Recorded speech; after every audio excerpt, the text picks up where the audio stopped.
मुंबई नज़दीक डहाणू में रहने वाले शांताराम बलवंत नाचने ने अपने दोस्त के कहने पर घर पर ही साईं की पूजा अर्चा शुरू कर दी। एक बार उन्होंने शिरडी जाकर साईं के दर्शन करने का निर्णय ले लिया और सन 1912 में वह प्रथम शिरडी गए।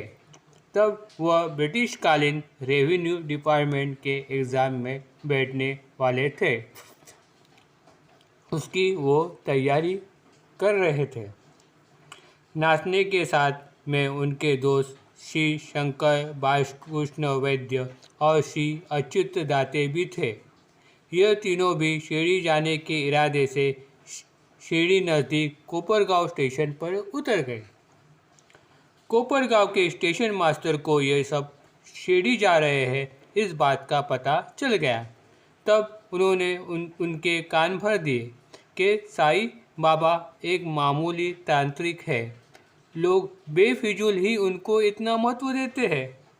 स्टेशन मास्टर की ये बात सुनकर नाचने साईं बाबा के बारे में आशंकित हो गए।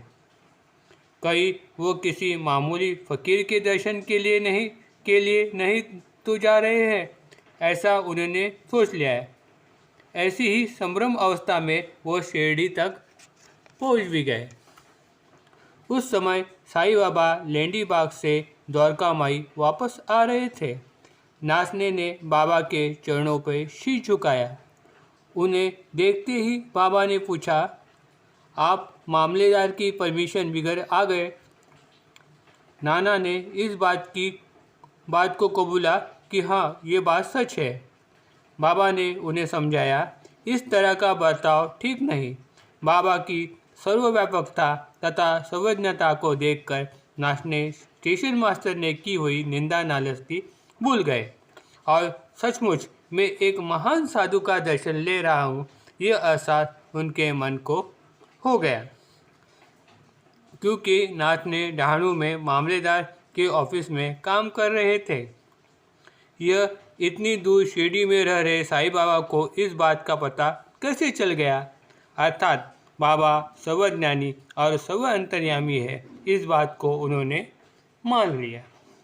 उस समय नाचने और उनके दोस्त करीबन 3 दिन शिरडी में रहे और हर रोज़ साईं के योग लीला तथा चमत्कार से वो प्रभावित हो गए। वो साईं के निस्सीम भक्त बन गए। साईं ने अपने प्रज्वलित धुनी से उन्हें उदी लेकर नाचने को दी तथा उनके माथे पर मल दी। साईं के इस कृपा का अनुभव बहुत ही थोड़े लोगों को प्राप्त होता था। एक दिन नाचने दोपहर के समय में द्वारका माई में थे। उस समय आरती की तैयारी भक्तों द्वारा चल रही थी। वो एकादशी का दिन था। नाचने वैसे तो एकादशी के दिन उपवास रखते नहीं थे। साथ में आए उनके दोस्त वैद्य तथा दाते का एकादशी का उपवास था। इस वजह से उन्होंने भी एकादशी के दिन उपवास का व्रत रखने का निश्चय मन में कर लिया। लेकिन साईं बाबा उपवास के सख्त विरोधी थे।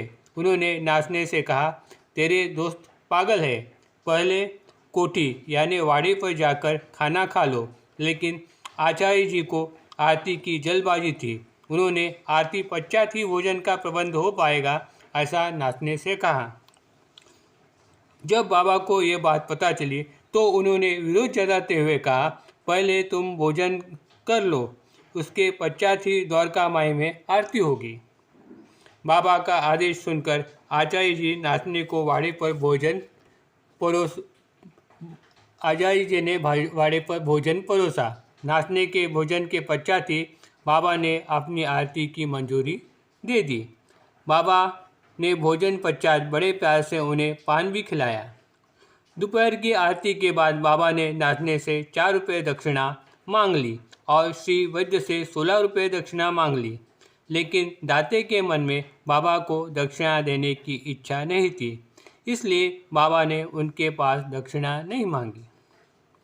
बाबा को तो अपने भक्तों से यही कहना था कि जिसने मुझे दक्षिणा में 1 रुपया दिया है, उसे मुझे 100% उसे वापस करना पड़ता है। मैं खुद किसी से कुछ भी नहीं मांगता, द्वारका माई के देवता जिसकी तरफ इशारा करते हैं वही दक्षिणा दान दे सकता है।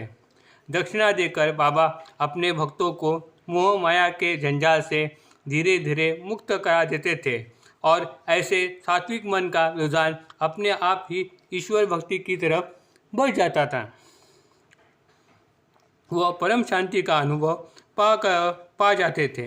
नाचने के इस प्रथम सीढ़ी भेंट के दरमियान उन्हें उनके ऊपर ही नहीं बल्कि उनके पूरे परिवार नाते रिश्तेदारों पर साईं कृपा का परम आशीर्वाद है, इस बात का अनुभव उन्हें आ गया। जब वो द्वारका माई में बाबा के पास बैठे थे तभी वहाँ उपस्थित बाबा के भक्त काका साहेब दीक्षित, बाबू साहेब जोग, अन्ना साहेब दाभोलकर को साईं बाबा ने नाचने की तरफ इशारा करते हुए कहा, कुछ साल पहले मैं इसके घर पर भोजन के लिए गया था, तभी उसने मुझे भिंडी की सब्जी नहीं दी तो मैंने उसे मांग ली। तब नाचने को 3 साल पहले 1909 में भाई के ऑपरेशन के वक्त घर पर भोजन के लिए आए साधु की याद आ गई। तब नाचने को यह यकीन हो गया कि भले ही नाचने बाबा को पहचानते न हो, लेकिन उनके ऊपर साईं बाबा की अखंड कृपा सदियों से है और वो उनके परिवारजनों की रक्षा करते आ रहे हैं। बाबा की कृपा से उनके भाई का ऑपरेशन ठीक तरह से हो गया था। इस वक्त नाचने ने साईं बाबा से कहा कि वो डिपार्टमेंट के रेवेन्यू एग्ज़ाम्स में बैठे हुए हैं। तब बाबा ने उन्हें ये आशीर्वाद दिया कि अल्लाह मालिक है, अर्थात साईं कृपा से नाचने उस एग्ज़ाम में पास हो गए। इतना ही नहीं, उनकी इच्छा थी कि उनकी ट्रांसफ़र मुंबई के बांद्रा इलाके में हो जाए। बाबा ने उनकी ये इच्छा भी पूरी कर दी। नाचने तथा उनके साथी दोस्त जब मुंबई वापस जाने वाले थे तभी साईं बाबा ने रौद्र रूप धारण कर लिया। वो काफ़ी गुस्से में थे, फिर भी जब वो वापस जाने की अनुमति मांगने साईं बाबा के पास गए तो बाबा ने उन्हें खुशी खुशी अनुमति दे दी।